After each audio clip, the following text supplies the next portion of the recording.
of her serial sidekicks. "Sorry," Ollie says, sucking in air through his towy white teeth. "Don't worry, no rush," Frankie smiles. "I'm just enjoying my front row seat to Ted Sheeran over here." Ollie glances at the pianist, grimaces behind his hand, and then grins. Apart from wasting some of Frankie's precious last minutes to perform a simple task like choosing a wine from a list of just 5, there's nothing wrong with Ollie Sarpong. Yet. But Frankie is only 10 minutes into this first date. She has plenty of time to assemble a grazing board of his floors by the time this actual grazing board between them is down to its last fig. The waitress plonked the charcuterie in front of them the second they sat down, telling them it was on the house with a fleeting smile that vanished the moment she swiveled on her heels.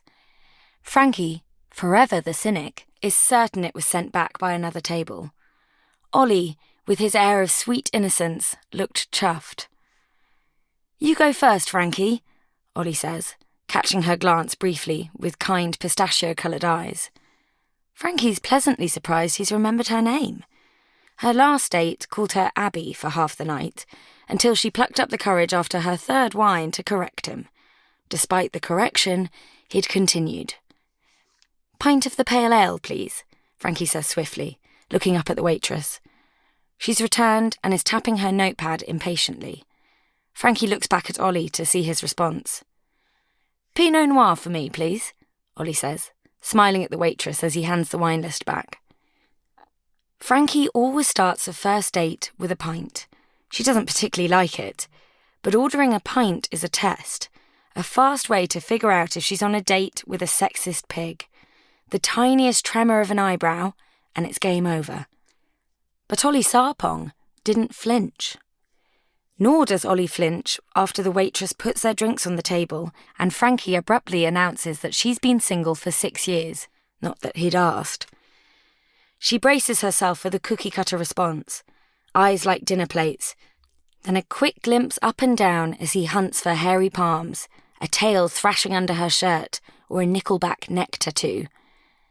But instead, Ollie lifts his glass and loudly proclaims, "Here's to never settling for just anyone." Well, that was refreshing. Frankie suspects that Ollie doesn't flinch at much. He's calm, very calm, too calm. His sweet innocence could be an act, Frankie thinks, catching a glimpse of silky skin between the buttons of his starched white shirt. Then she wonders if Ollie would even flinch if she grabbed the camembert wheel from the centre of the grazing board and crammed the whole thing into her mouth like a piece of wedding cake. She'd missed lunch today. She does every Thursday.